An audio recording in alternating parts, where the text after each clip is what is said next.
हिन वीडियो में असां हिन ॻाल्हि ते गौर कंदासीं त कंहिं बि सर्कल जो रिडास या रेडियस तब्दील कयूं त उन जे सरकमफेरेंस घेरो ऐं एराज़ी एरिया ते कहिड़ो फ़र्क़ु पवंदो ऐं अगरि रिदास डबल कयूं इन ॻाल्हि ते घणो गौर कंदासीं।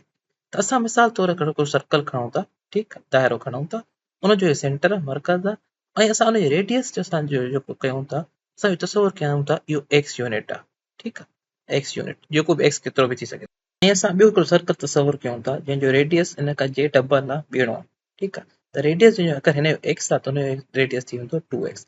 त असांजो रेडियस 2x पको पको सुठो करे ठाहिण जी कोशिशि कयूं था, ठीकु आहे। हे हिकु सर्कल आहे जंहिंजो रेडियस आहे 2x।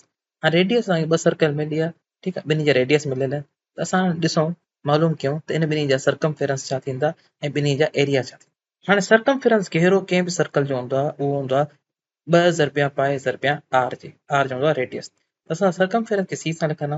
हाणे सरकमफेरेंस थी वेंदो 2 ज़रबिया पाए, हाणे आर असांजो रेडियस ते एक्स आहे त 2 ज़रबिया पाए ज़रबिया एक्स थी वेंदो, ठीकु आहे।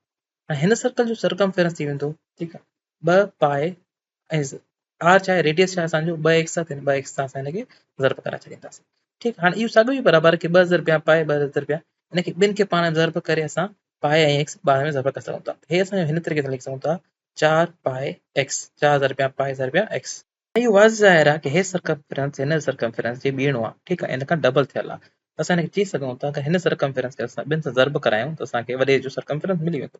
हाणे जॾहिं बि असां रेडियस डबल कंदासीं, ॿीणा कंदासीं, असांजा सरकमफेरेंस बि डबल थी वेंदा, ॿीणा थी वेंदा। एरिया खे छा थींदो, एरिया मालूम कयूं। एरिया खे असां नए रंग सां कयूं था। एरिया हूंदो आहे पाए आर स्क्वायर, इहो फॉर्मूलो हूंदो आहे, ठीकु आहे। त आर असांजो हिते एक्स आहे त पाए एक्स स्क्वायर थी वेंदो हिन जो एरिया। हिन जो एरिया थी वेंदो, ॾिसो हिन जो एरिया थींदो पाए आर असांजो हिते आहे 2x, ठीकु आहे। त असां छा करे छॾींदासीं 2x जो स्क्वायर, स्क्वायर यानी क़ुवत 2, ठीकु आहे। त हाणे हे हिनखे असां कंदासीं एरिया इज़ इक्वल्स टू पाए, हाणे 2x खे पाण में 2x सां ज़र्ब ॾींदासीं, असांजो जवाबु अची वेंदो 4x स्क्वायर, छा थींदो 4x स्क्वायर, ठीकु आहे। त असां हिनखे लिखी सघूं था एरिया खे, एरिया अची वियो 4 पाए एक्स स्क्वायर। हाणे इहा ॻाल्हि गौर कयो कि एरिया हिते हाणे ॿीणो न थी वियो आहे, एरिया हिते चौगुणो थी वियो आहे, 4 दफ़ा वधी वियो आहे। त जॾहिं बि असां रेडियस डबल कंदासीं, ॿीणो कंदासीं, एरिया 4 दफ़ा वधी वेंदो, 4 सां ज़ब कराए छॾींदासीं। त मां चाहींदुमि त हिन वीडियो खे रोकियो ऐं गौर कयो, सोचो त इहो ईअं छो थियो। हाणे इहो हिन जे फॉर्मूलनि मां ई ज़ाहिर आहे, ठीकु आहे। ऐं सरकमफेरेंस जो फॉर्मूलो हूंदो आहे असां वटि 2 पाए आर, ठीकु आहे। एरिया जो फॉर्मूलो हूंदो आहे पाए आर स्क्वायर।